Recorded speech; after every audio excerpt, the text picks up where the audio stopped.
So good evening and welcome to the 2019 Rauh Lecture. Thank you all very much for coming. This year we are honored to have President Trumka.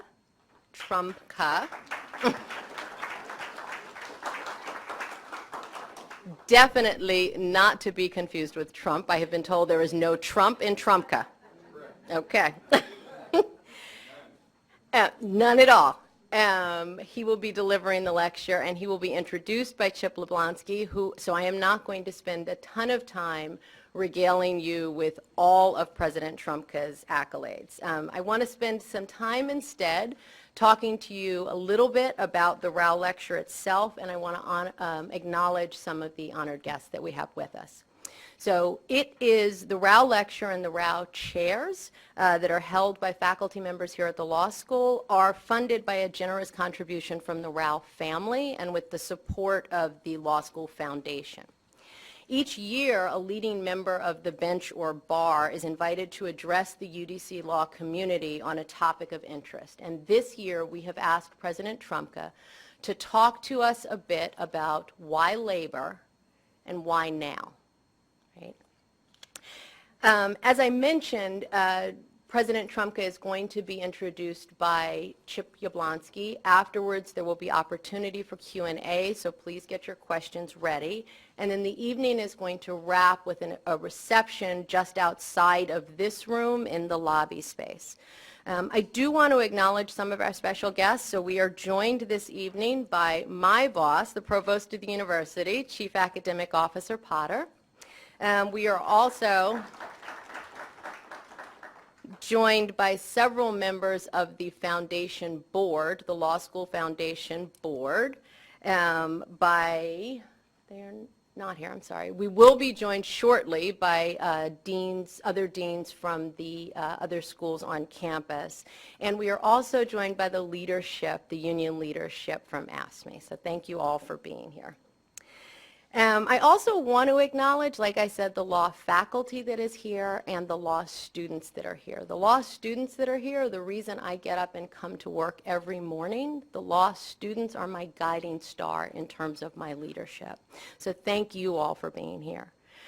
And then before we get started and before I turn the mic over to Mr. Yablonsky, I do want to say two words about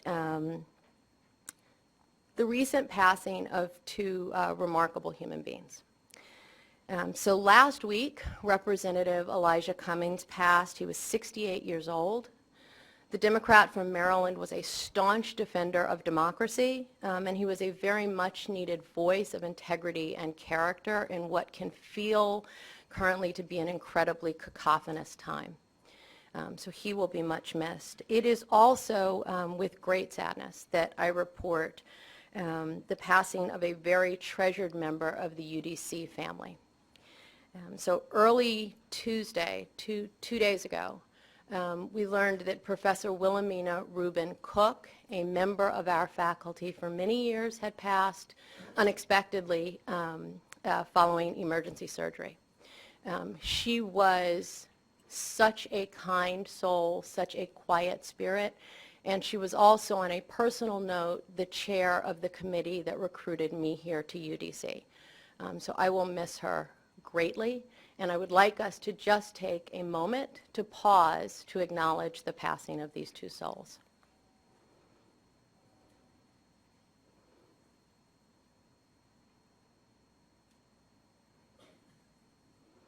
Thank you. With that, I will turn it over to you, Mr. Yablonsky, to do the introduction.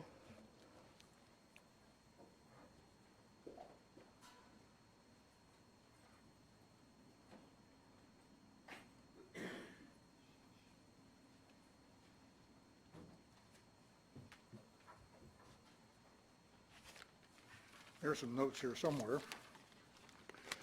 First off,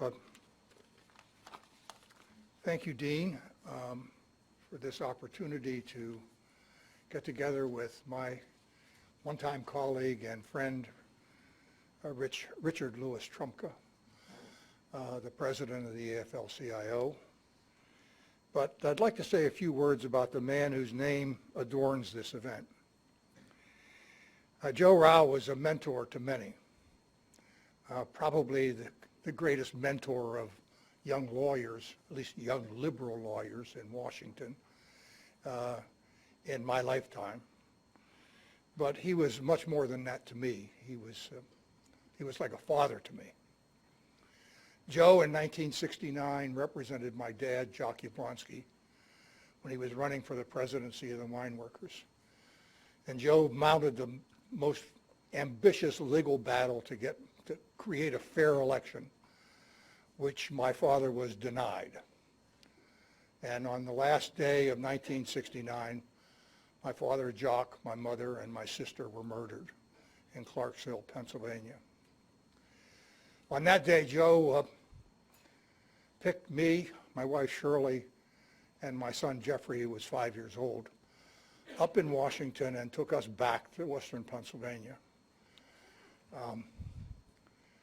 That night is a sort of indelible for me in terms of Joe's humanity and his strategic vision. He was working the phones. He was trying to find a way to get the FBI and the Justice Department involved in the investigation of the murders. And in all of that hullabaloo, my son, who was 5, crawled into bed with Joe that night, and Joe comforted him. So when I think of him, I think of the humanity of the man, and I think about how broad his interests and concerns were. Joe left western Pennsylvania, came back and hectored the Attorney General to investigate the murders along with the FBI, and succeeded. He did something else that was a visionary aspect of what he was up to. He created a law firm to fight for coal miners, to fight for an honest and fair election, and it turned out we ended up fighting for mine safety and a host of other issues. In any event, through all of it, a reform movement group called the Miners for Democracy was elected in 1972 and installed in office at the end of the year. And we took the reforms that Joe Rauh had succeeded in obtaining and incorporated them into the mine workers' constitution. That was, at that point in time, the most democratic union constitution in the United States, probably in the world. In any event, that brings us back to our speaker here tonight, who is in many ways a beneficiary of Joe Rauh's mine workers litigation strategy. Richard Trumka, unbeknownst to us, as we were working through the litigation to secure a fair election, was working in a coal mine in Nemacolin, Pennsylvania, working his way through Penn State and later Villanova Law School. He graduated from Villanova in 1974 and showed up on my doorstep with a recommendation that I hire him from our vice president. I was delighted to acquiesce. Rich joined our group, which he acknowledged to me today. I always thought it that way. Probably the most ambitious and bright group of lawyers ever assembled for a labor union ever. When Rich joined us, we had 3 former Supreme Court law clerks, and we had a woman on our staff who ultimately became the Dean of Social Justice Initiatives at Columbia. I had done some law clerking, but I didn't have the firepower those guys had, those people had. Rich wasn't intimidated, or at least he didn't let on that he was. But he stayed on at the mine workers after Danny Edelman and I left. And I think he recognized that the union that we tried to democratize had become dysfunctional. There was too much infighting. So he left his job as a lawyer and returned to the mines. For what purpose? To get the additional years of service so that he could run for international union office, which he did.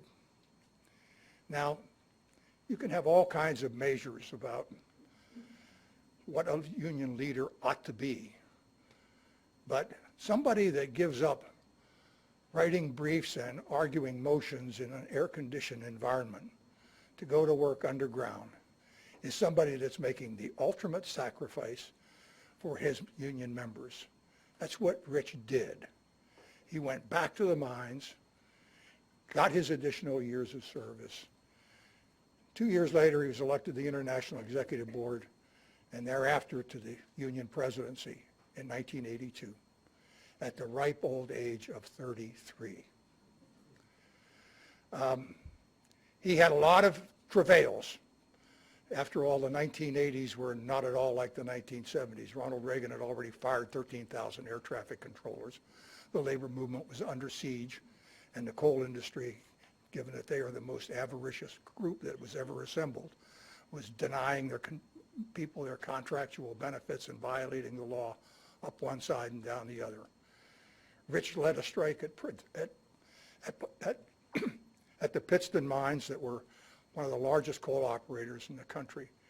And he aggregated and surrounded his union members with people from all kinds of constituencies, shades of Joe Rauh. He embraced affiliates and coalitions, and the miners ultimately won that battle. And actually, they won a big piece of legislation in Congress whereby Congress guaranteed union health benefits for retirees. That was a year and a half afterwards.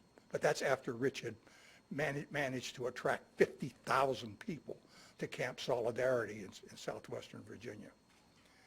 In any event, Rich affiliated with the AFLCIO, went there, was a good soldier, waited his time, and in 2008, as Barack Obama was running for the presidency of the United States, Rich made the most dramatic statement you'll ever see or hear or observe in support of Barack Obama and criticizing those who would use racism to deny him that position. If any of you are interested, you can go. It's a YouTube. He's probably the most popular labor leader that's ever been on YouTube. I think over 600,000 visits. In any event, that event propelled Rich to the union, to the AFL-CIO presidency, and resulted in the election of Barack Obama, because Barack Obama carried Pennsylvania, Michigan, and Wisconsin, all of which were union states. So without much further ado, I'd say Joe Rauh would be very, very pleased at our speaker here tonight. As I said, he is the heir of Joe Rauh's legacy, and I'm proud to call him my friend.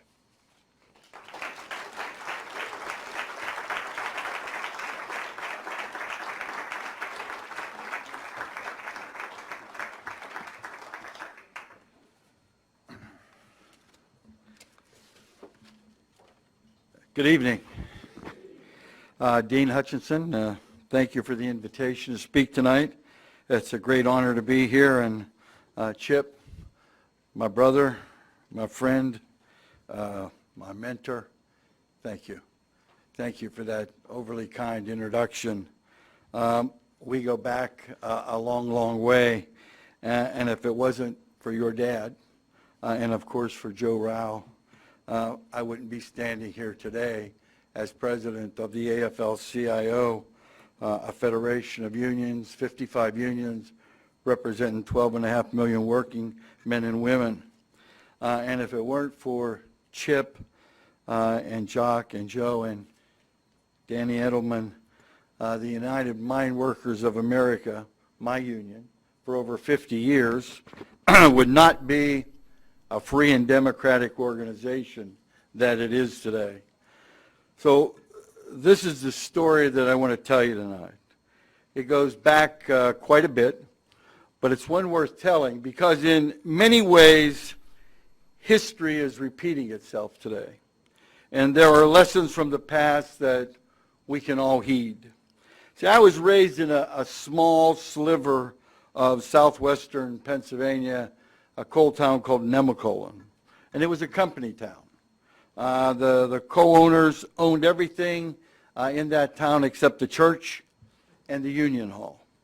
They even paid us in money that you could only use at company-owned businesses.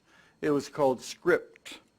And one day during a strike, when I was very young, I was complaining to my grandfather about the way that the coal company was treating miners like him. And he asked me what I planned to do about it. When I grow up, I said, I could be a politician. And he slapped me in the back of the head. Wrong answer. So when I said, how about a lawyer, so I can stand up for workers, that was exactly what he wanted to hear. Then my grandfather said something that has always stuck with me. He said, if you want to help workers, you first need to know and help people. You see, it was a message about fairness, about dignity, and about justice for all. When it was time to go to work, I followed my father and both my grandfather and 6 of my uncles and a number of my cousins into the mines. That's what Trumka men did. As Chip said, I also got the opportunity to go to Penn State and then to Villanova Law School. And I often studied underground using the light from my helmet. And I got to tell you, the education I got in the mines far outseeds anything I got at Penn State or at Villanova. It's a job that teaches you the nature of hard work, of creating value out of a hole in the ground. That's something that gets passed down to the next generation. And it was certainly something that was passed down to me, and I know it was passed down to Jock Yablonsky as well. See, Jock was also the son of a miner. Got his start in the coal fields at a young age as well. He rose up through the ranks of the mine workers, and it became clear to him how a union should operate. He believed that working people should have a voice independent of their employer, and that the union was there to serve the workers, not the other way around. When Jock ran for president of the mine workers in '69, the need for democracy, both inside and outside of our ranks, was greater than ever before. Think about this. It was a time of great strife and grief across the country. This was the beginning of the Vietnam War. Nixon was president, though it was still a few years before Watergate. Martin Luther King Jr. and Bobby Kennedy had been shot and killed the year before. The Stonewall uprising for the LGBTQ rights took place that year. And so did Woodstock and the first moon landing. The Civil Rights Act had been passed, one place where Joe was instrumental in doing something else. But it was still a long, long way from being enforced at that time. There were riots, there were marches, there were protests over civil rights and equality. And unions were rising up too back then. The growth of the public sector through the 1960s brought demands for better wages and protections on the job. Our friends from AFSCME were coming into existence. We were organizing in state after state to bring them justice and fairness and a bit of a better life on the road. Dr. King, you'll remember, was shot and killed while fighting for striking sanitation workers in Memphis. The strike was called the I Am a Man strike. People were striking to be recognized and have the dignity of a human being, because those men who worked at that sanitation department were forced to eat in garbage trucks. And one of them got killed during one of those things, and it precipitated the strike that Dr. King attended and was ultimately killed at. And then in the fateful year of '69, thousands of mine workers marched on the state capitol in Charleston, West Virginia, demanding better health and better safety rules and demanding protections against black lung disease. And that uprising ultimately got the governor to to sign the first legislation in the country recognizing black lung as an occupational hazard. As working people were fighting for democracy in the country at large, we were also waging a battle within our own unions. The president of the mine workers back then, a man by the name of Tony Boyle, had been around for a long time. And he ran things a certain way. And a lot of people weren't satisfied with his leadership. Back then, you couldn't get a copy of the union's constitution to know what your rights were. You couldn't get a copy of your union contract to know what your benefits were. If you tried to file a grievance, they'd tell you that we'll tell you when you have a grievance. You couldn't even get a copy of the contract back then. And then there was the election fraud and the tampering. And Chip, I know you and Danny will remember, Boyle guys used to send out a notice that the union meeting would start at 6 o'clock. And so we'd be outside campaigning before 6 o'clock, and about 5 minutes till 6 we'd all go to file into the local union hall, and the meeting would already be over.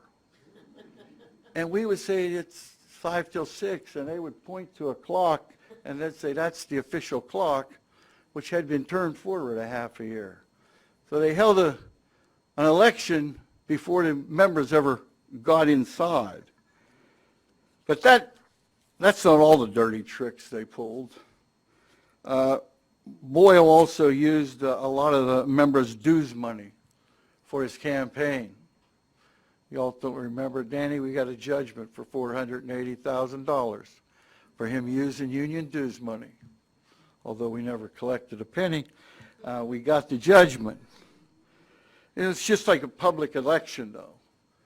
When you're in a union, you need a separate pot of funds to run for office.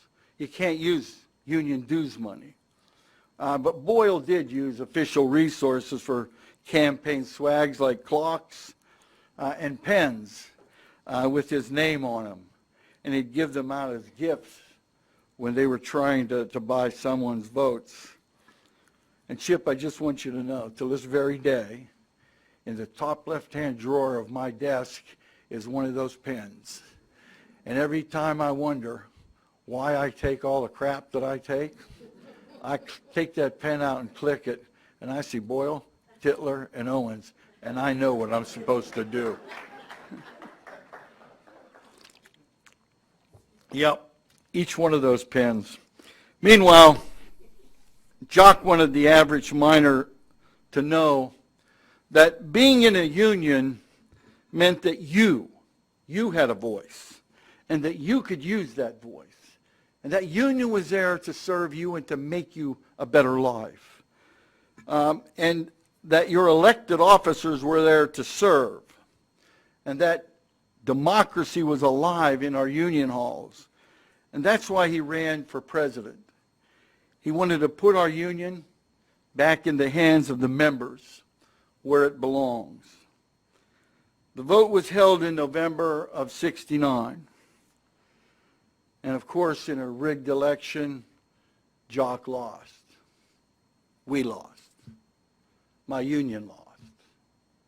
The labor movement lost. And as you can imagine, the deck was stacked against him.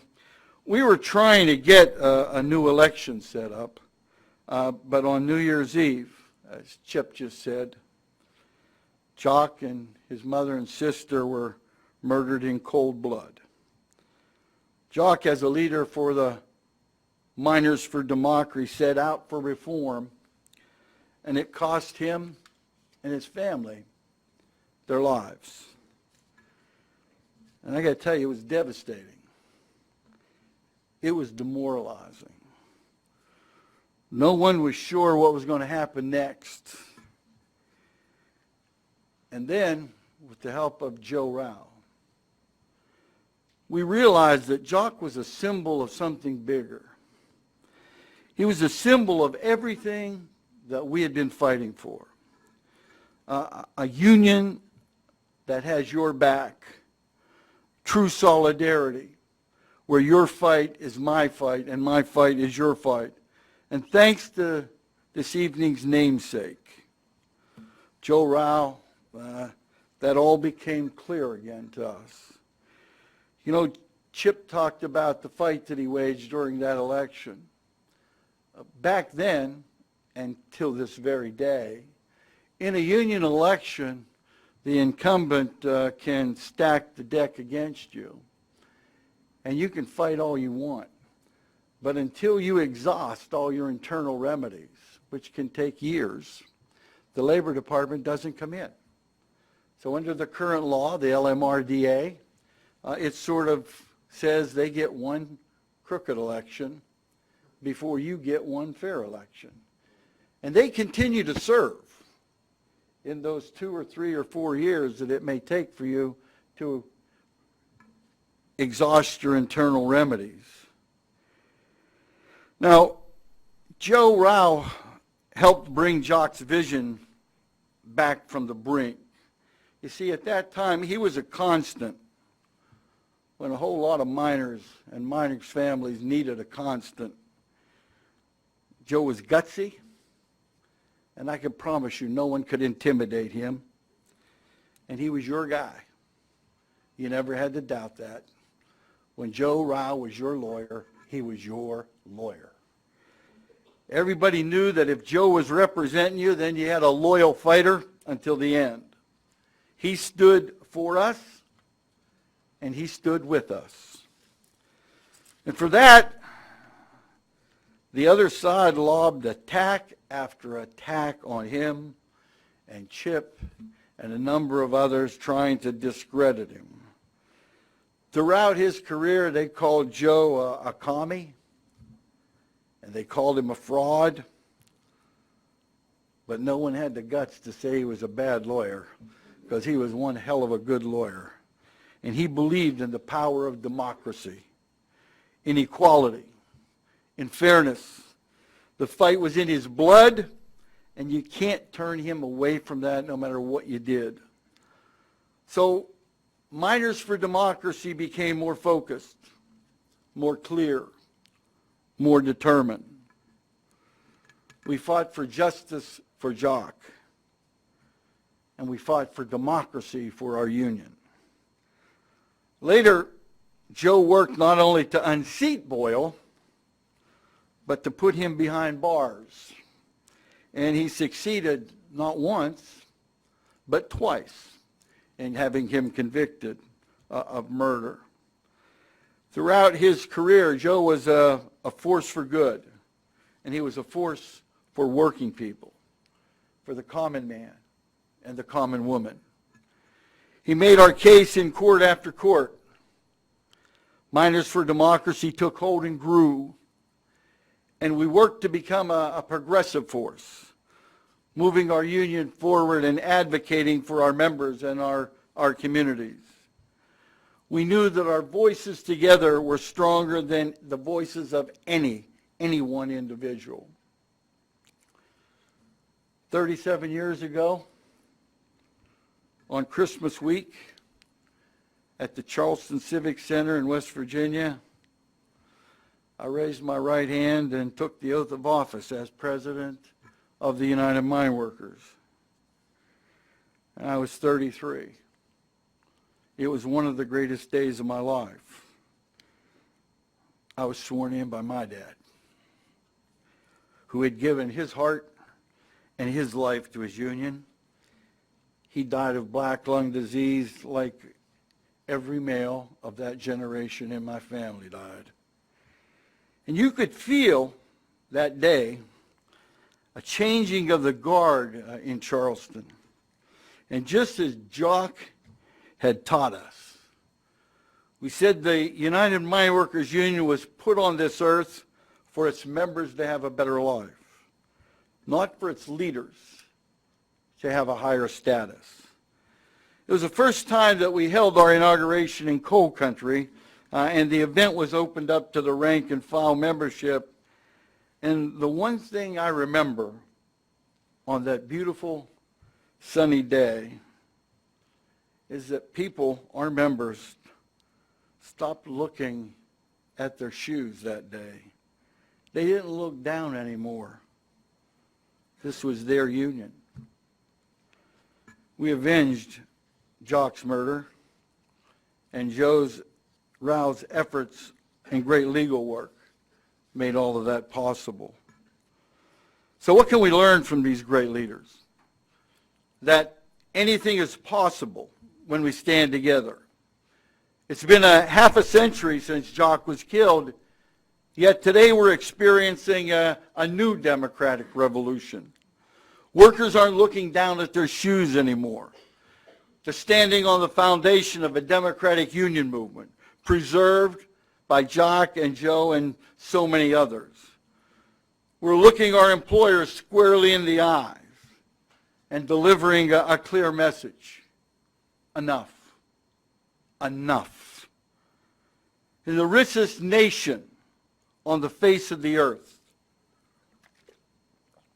at its most rich point in time, we're refusing to accept an economy where 40% of Americans don't have $400 in the bank for an emergency.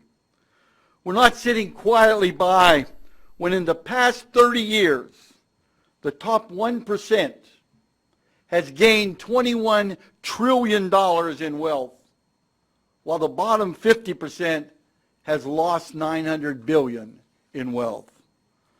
See, the reality is that the systems and institutions we're supposed to rely on are badly broken. Not because they're old, because they've been rigged. Our economy and our politics simply do not work for the majority of people because corporations and their politicians have conspired to make it that way. You see, in '69, we didn't have to convince our fellow miners that democracy was a good thing. Today, our job is much harder. A study from Joe's law school alma mater, Harvard, found that only 30% of millennials believe that it's essential to live in a democracy. Only 30%. And 25% actually said that a democracy is bad. Today, workers believe, with good cause, that neither the economy nor the political system works for them. And I believe this reflects the simple truth that young people and workers in general are becoming more disillusioned as they bear the brunt of a broken economy, where wages are flat, health care and pensions are disappearing.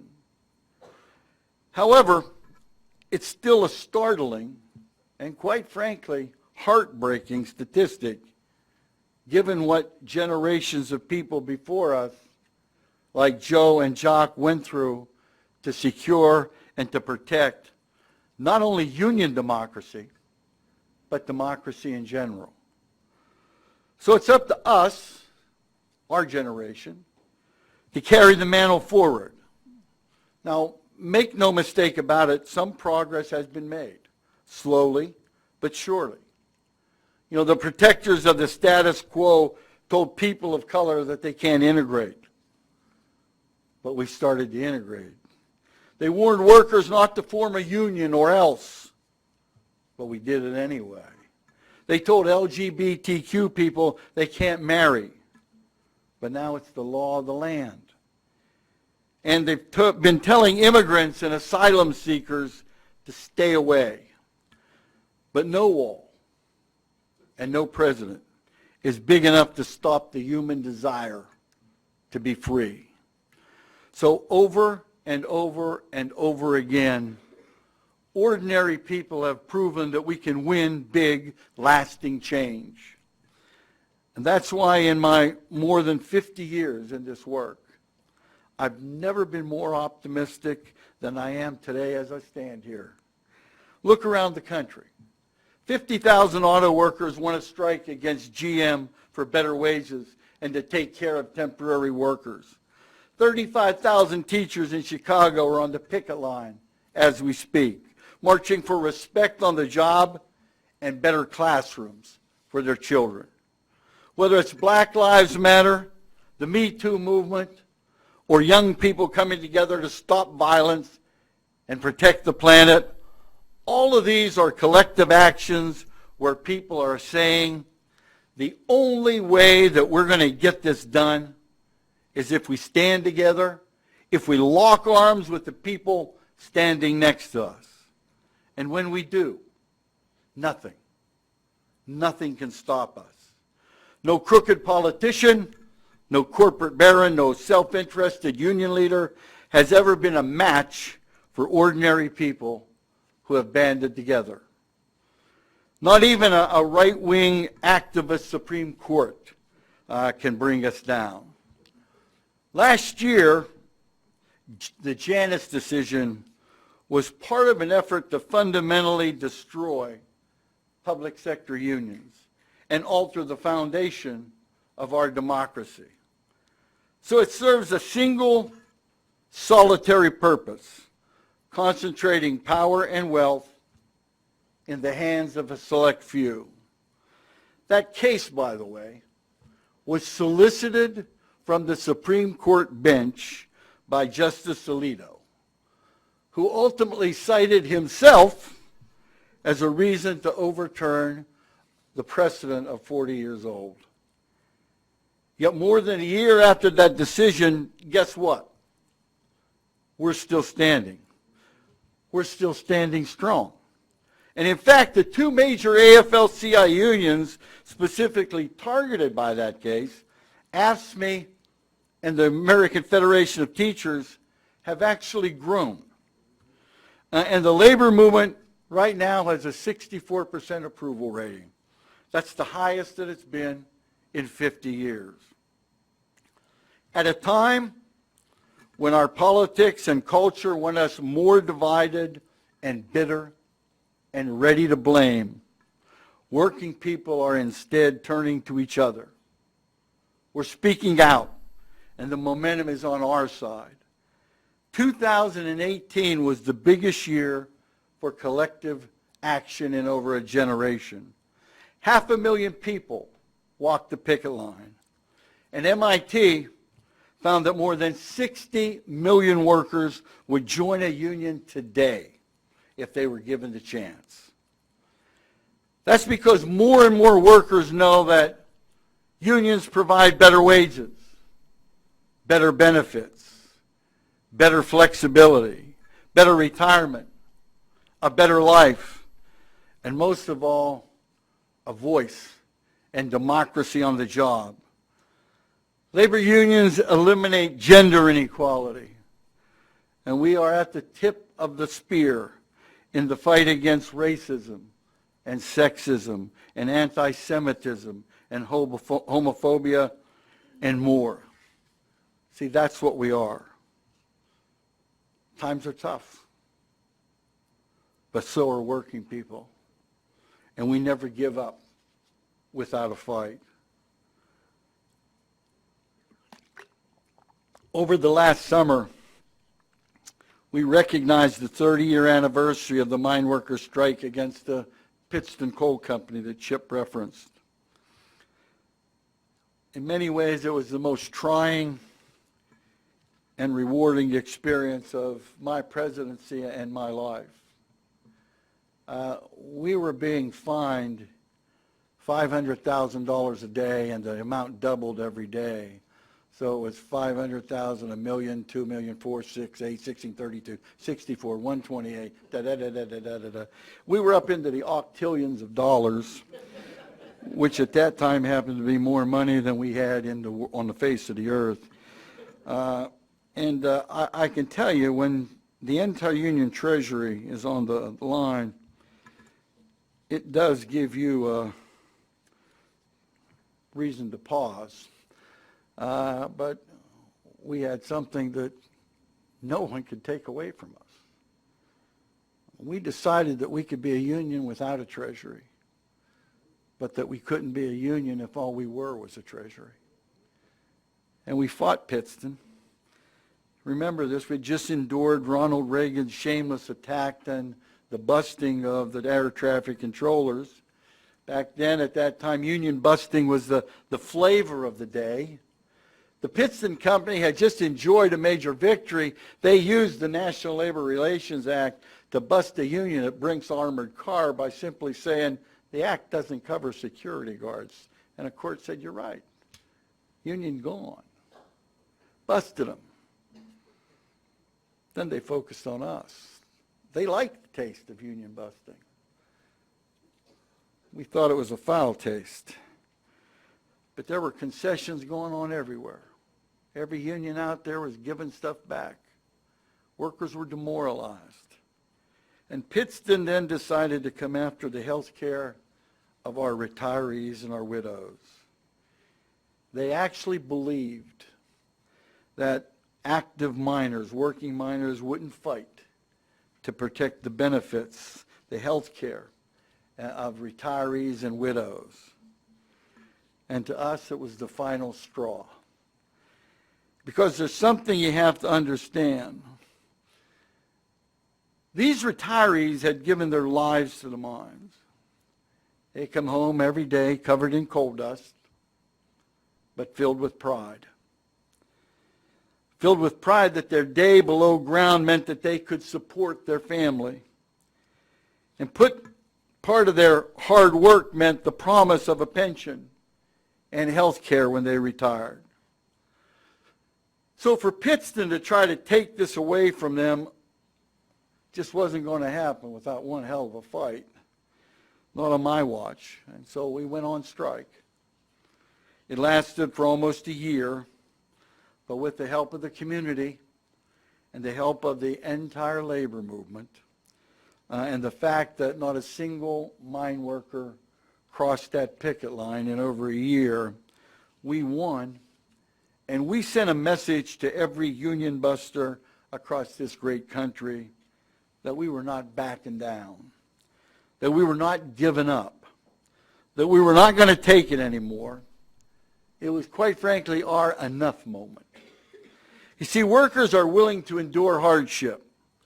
We're the most resilient group of people the world has ever known. But what we won't accept is the feeling of being unnecessary, unneeded, or irrelevant. What we won't allow is for anyone to strip us of our value and our dignity and our worth. And those are the lessons that Jock taught us. And those are the lessons that Joe Rauh taught us. That group of extraordinary people can make, a group of ordinary people can make an extraordinary difference. That common men and common women can come together and do some very, very, very uncommon things. That the labor movement is the single greatest force for working people on the face of the planet, and that democracy, whether industrial democracy or democracy with a big D, is worth fighting for. And that's what I hope you'll take from this lecture tonight. You'll soon be holding many of you will be holding a law degree in your hands. And the university is going to send you off into a complicated world with an extraordinary opportunity and responsibility to make a real difference. Question is, how will you meet that moment? As the next generations of legal minds, you can challenge the forces that seek to tear us apart, and you can help to bring us together. You can advance justice and expand freedom and promote fairness. You can do the right thing the right way for the right reasons. You can take the education that you receive at this great institution and apply it to real problems. Poverty, violence, racism, inequality, you name it.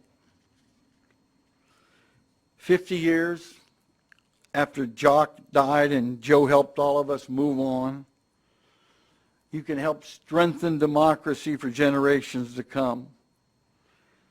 You can, and I truly hope that you will, be lawyers for democracy and make Joe Rauh proud of you, because he fought every day for that and the little guy. Thank you for having me tonight.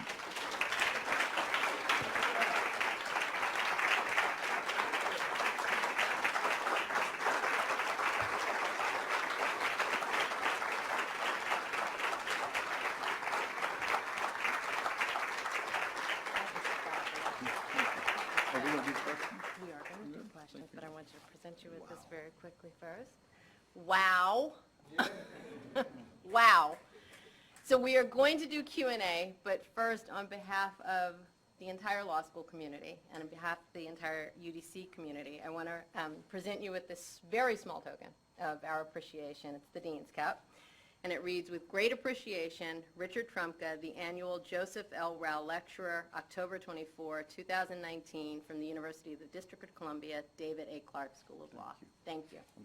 Thank you. Thank you. We'll put this away. I'm not taking it back, I swear. If we have any questions before we start the reception. There are mics. They're kind of hidden. I apologize, but yes. Okay. Your fight is my fight. President Trumka, you said, are there predictors for the psychology of your AFL-CIO members of who's likely to be expansive in figuring labor rights and civil rights reinforce each other, and those who maybe for understandable reasons figure, I'm struggling enough for labor rights, let somebody else do civil rights? There are, and we struggle with them all the time. We do continuous education, not only with our members, but with the general public, talking about the attempts to divide us and all the ways that they divide us. There are ways that you can actually scientifically predict that. We have analogs that we use right now to predict persuadability of people and other things. We also gather a significant amount of information about our members and what they're doing. And we try to do something different than what we used to do. Somewhere along the line a number of years ago, we actually stopped listening to our members and stopped talking to them. And that cost us, because when you don't talk to your members, someone else will. And you may not like what they're giving your members. And so we began talking to them, but more importantly, we began listening to them, asking them what needs they need, what their needs are, what their wants are. In addition to that, a number of years ago, maybe 8 or 10 years ago, young people thought, unions are a nice thing, but they don't apply to me. They don't work for me. So, and we would say, yeah, we know, but come and join us anyway. So what? Come and join us. And now the approach for about 6 or 7 or 8 years has been much different. We go to young workers and say, what is it you need us to be? And then we try to become what they need us to be in the marketplace, in the workplace, or in general society. And we find out that in the last 2 years, we've organized net gain of a little over 500,000 workers, and 75% of them have been under the age of 35. So young people, more than anybody right now, understand the power and the importance of coming together to have a voice so that you can actually get a fair share of all the wealth that you produce. Thank you.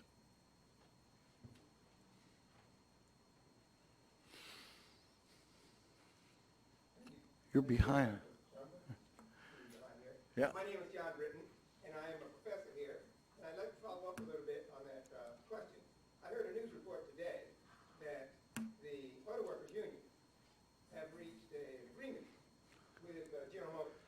However, the union hasn't voted on it yet.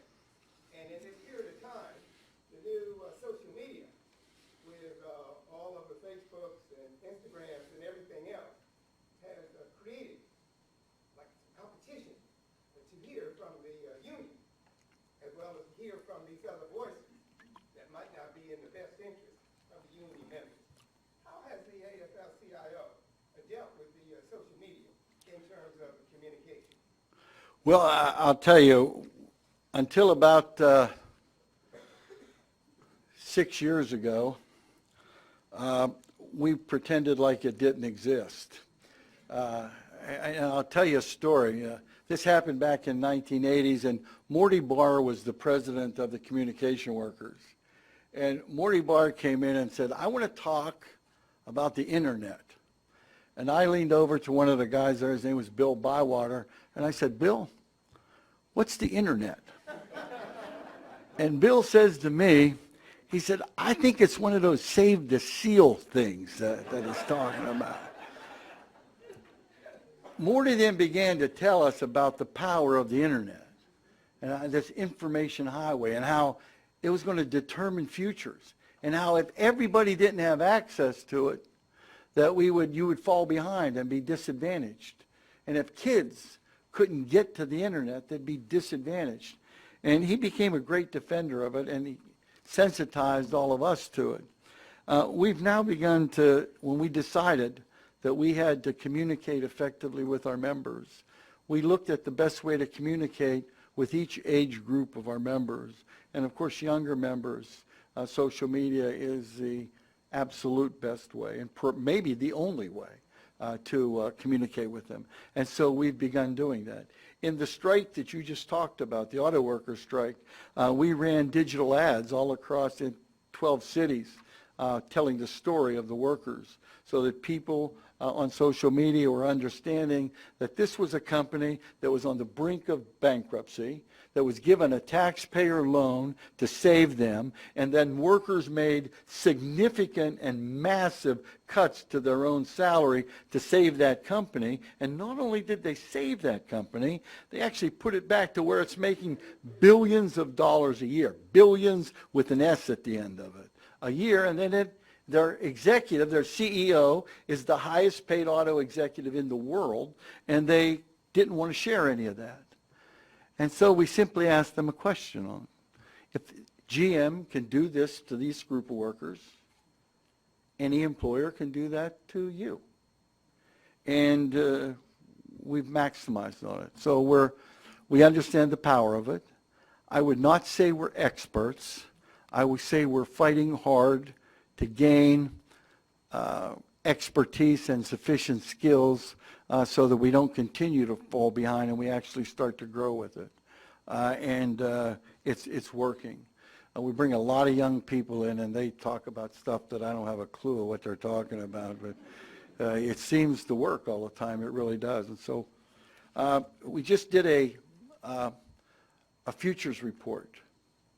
We spent 18 months trying to figure out the effect that artificial intelligence, robotics, and technology was going to have on work and how that was going to affect what we as unions had to be able to do to represent workers.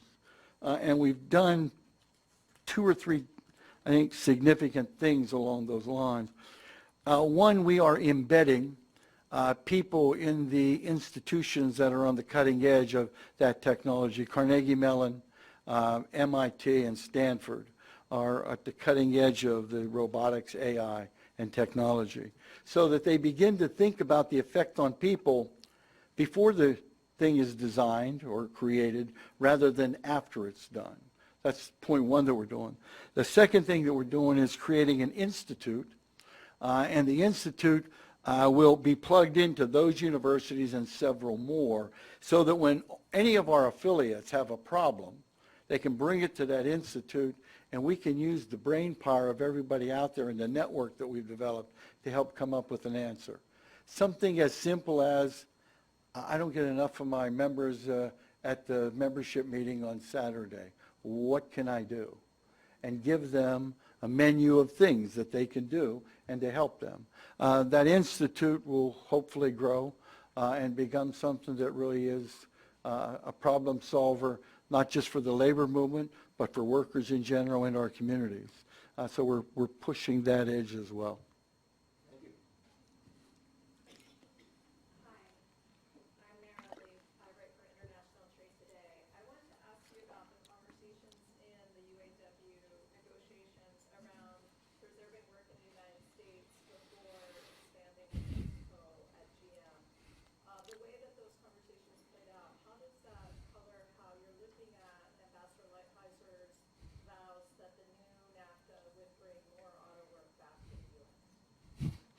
I'll start with a more broad description of the new trade agreement.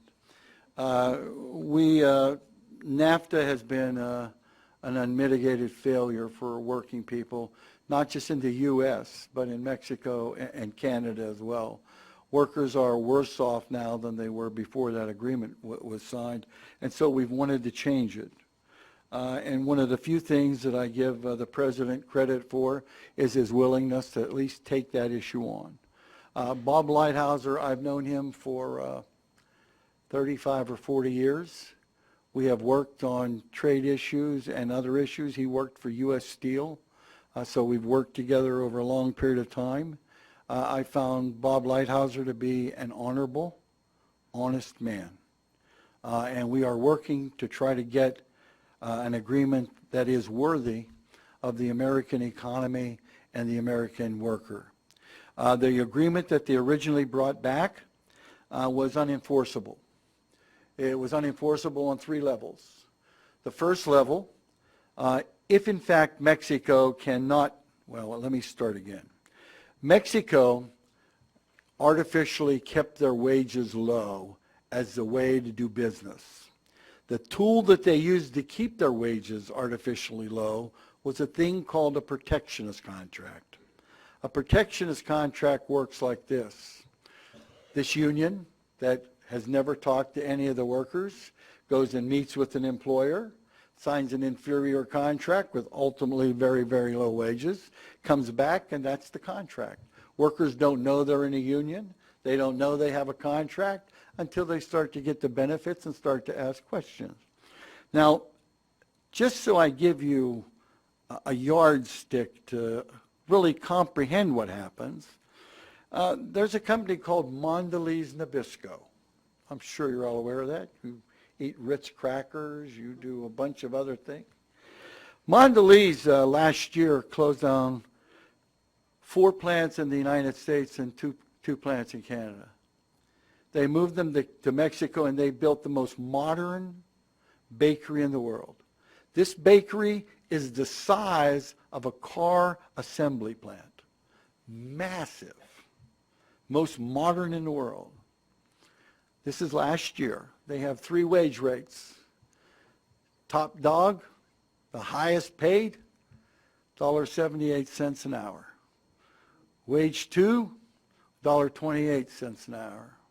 Grade 3, 97 cents an hour. That was last year. That's what they're paying their workers because of a protectionist contract. So, Mexico agreed to do away with their old labor laws and create new labor laws that would allow workers to have free and democratic unions and do away with the protectionist contracts. They also agreed to do the following things: create the law, create a new court system, create a new registry of contracts, train thousands of people to implement all of that, hold 700,000 decertification elections with the protectionist contracts, have 700,000 elections to recertify the contracts, do away with 500,000 backlog of cases where workers were cheated, and another 500,000 at the local level. They've agreed to do all of that in 4 years. I was skeptical. So I went and met with the president of Mexico. I spent a couple of hours with him. Well-intentioned, absolutely sincere. I think he truly underestimates the level of opposition that's in front of him, because you have all the corporations that have made billions of dollars with those protectionist contracts, and you got those old protectionist contract unions who have made a good life out of being the boss's lackey and keeping wages down for everybody around them. So if they can't enforce their law, if they can't allow workers to have a free union and raise wages, no agreement, no matter what it says, will work. So the first level is, can they and will they do their laws? They presented a budget that was a 34% cut from the previous budget. So they're doing all these new things, and they cut their Department of Labor budget by 34%. Second level of enforcement that we've opposed. When you file, when you have an agreement and somebody violates it, you file a complaint. It goes to conciliation, then it goes to mediation, and then it goes to a panel of, quite frankly, arbitrators. This agreement allowed either country, any one of the three countries, to block the formation of a panel. So that would be like having an arbitration clause that never goes to arbitration. Is that going to be fixed? Yeah, well, all of them are going to be fixed or it won't pass. The third level of enforcement is, in Guatemala, we filed a complaint and it took almost 10 years to get to a decision. So Sherrod Brown has developed an enforcement mechanism that is patterned after the Peru agreement that prevents illegal timber and illegal animals from coming across the border. You stop them at the border. And we thought if it's good enough for trees and animals, it ought to be good enough for people. So we would like to be able to stop things at the border as well whenever they're made in violation of the agreement. So those are, until it's enforceable, the agreement's nothing but a bonus for corporations and a real nightmare for workers.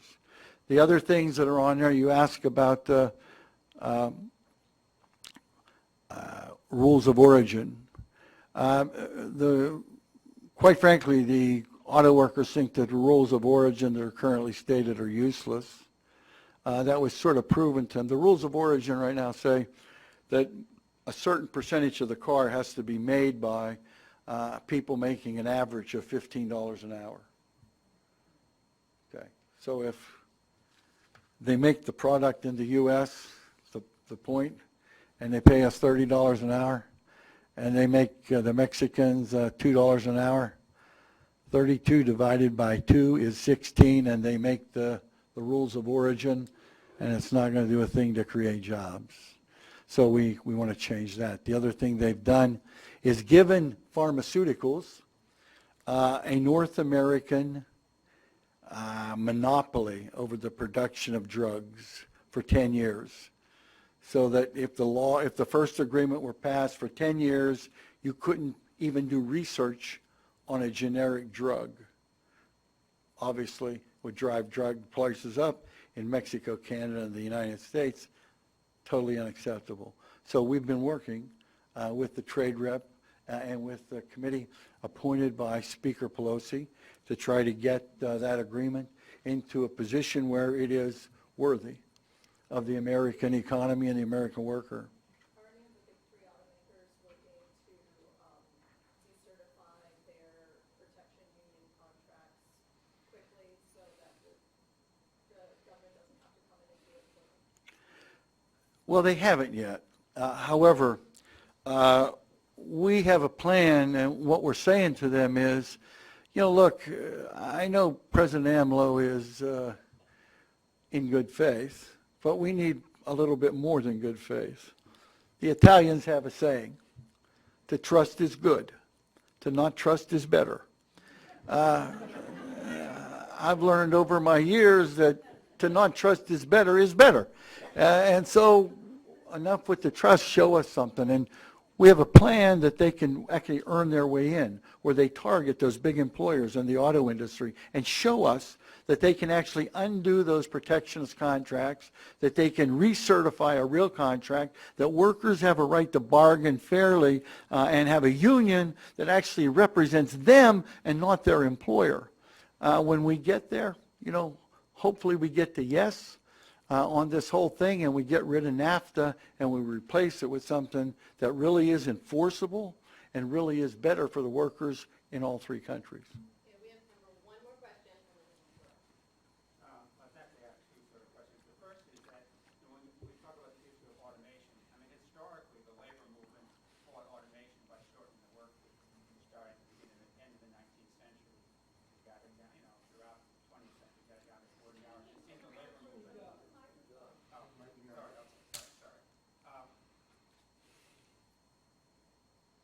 Okay, how's that? Okay, great. We talk about automation. The real issue has been that the labor movement has been involved in for over 100 years is the issue of shortening the work week.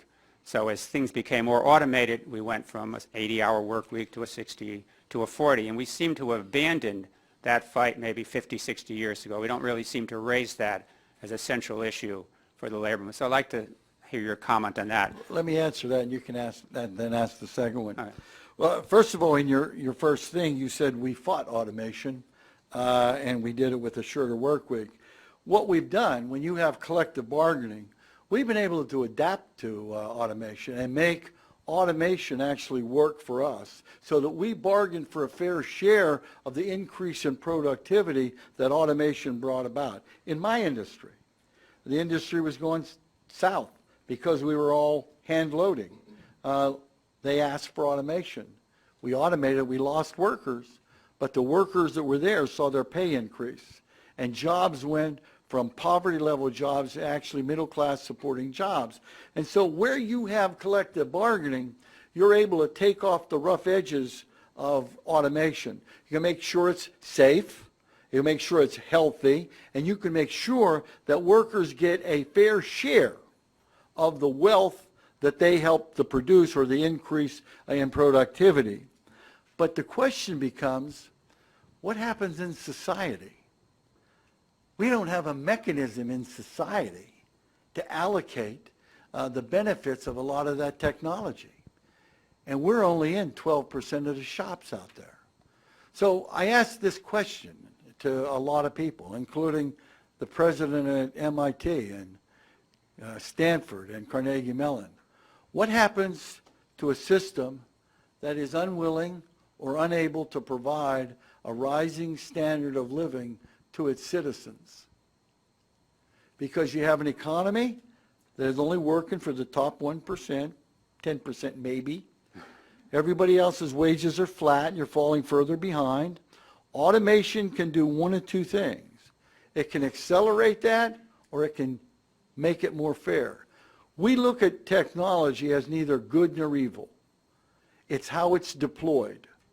If it's deployed to make our jobs easier and we share the benefits of it, it's a good thing. If it's used to lay people off and send all of the money to the people at the top, then it's a bad thing.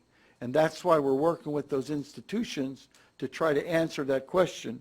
Because if you look at history, every system that was unable to provide a continuous rising standard of living for the vast majority of its people was changed. It was changed one way or the other. And you're starting to see the telltale signs of that right now. Because millennials say, only 30% say that a democracy is essential. That's because they've lived their entire lives under the rules of the global economy. They've seen their parents' wages fall, health care taken away, pensions taken away. Some have probably seen their houses left. But they were told, don't worry, you play by all the rules and everything will be great for you. And they did. And they come out of college with a mountain of debt and can't find a job that really works for them. So we fight that when we have collective bargaining, but the issue becomes, how does society in the main divide the benefits of technology that is produced primarily with taxpayer dollars in taxpayer facilities? How do we divide that equally? Where will we get that? And that's a question all of us have to struggle with, because it could lead us in the wrong direction. I mean, I think that the shortening of the work week historically was accompanied by workers increasing their wages also, so they had shorter hours and they got more money, basically. So they won on both sides. Yeah. Anyway, the second question is, do you think we spend a lot of effort on the politicians and think they'll help us out? But the question, are we spending enough money in trying to organize the unorganized, basically? You know, what's our real priority, basically? And I think it's, you know, we've got places like Amazon and Walmart and Target and these companies unorganized, and to rebuild the labor movement, we have to do something about that. That's a fair question. And I think the short answer to that is, do we spend enough resources and prioritize organizing enough? The answer is no. We do not do that enough yet. We're working to get that done. You have a labor law that makes it difficult. It costs probably $1,500 a head to organize a unit. That's what it takes because of the laws. Because the employer, even if they got the last guy in the class, the guy that graduated last in the class, he can delay 3 or 4 years any election results. He can negotiate and surface bargain with you for decades, and you never get to the end of it. And so the labor laws in this country are horrid. They've been judged by the international community as near Neanderthal. But here's the good news. 2 weeks ago, the House of Representatives, by a vote of 26 to 21, 26 Democrats voting for, 21 Republicans voting against, a thing called the PRO Act. And the PRO Act would be the first piece of major legislation that actually attacked the Taft-Hartley Act of 1947 and the Labor Management Recording Act of 1959 and changed them. It would do away with right to work. It would do away with, it would create penalties so that when an employer actually violates the law, you actually do have to pay something. As it stands right now, if you fire me illegally and I happen to land a job that pays more, I can end up at the end with the employer paying nothing because they deduct what he or she owes all the earnings that I have in the interim. It eliminates that. There will be treble damages for anybody who's fired. And the thing that I like about it the most, there's first contract arbitration, a number of other things, but the thing that I like about it the most is it removes the standing of an employer to be involved in the choice of a worker choosing who will represent them. As it stands right now, I've been around industry for a long time. I have yet to have an employer call me up and say, Rich, who do you think I ought to have represent us in negotiations against you? They don't. Then why should they be able to influence who we choose to represent us in that same negotiation? We'll get the act passed in the House of Representatives. We have 214, I believe, co-sponsors right now. It may not go through the Senate, but we'll get it done, and then we'll get it through the Senate.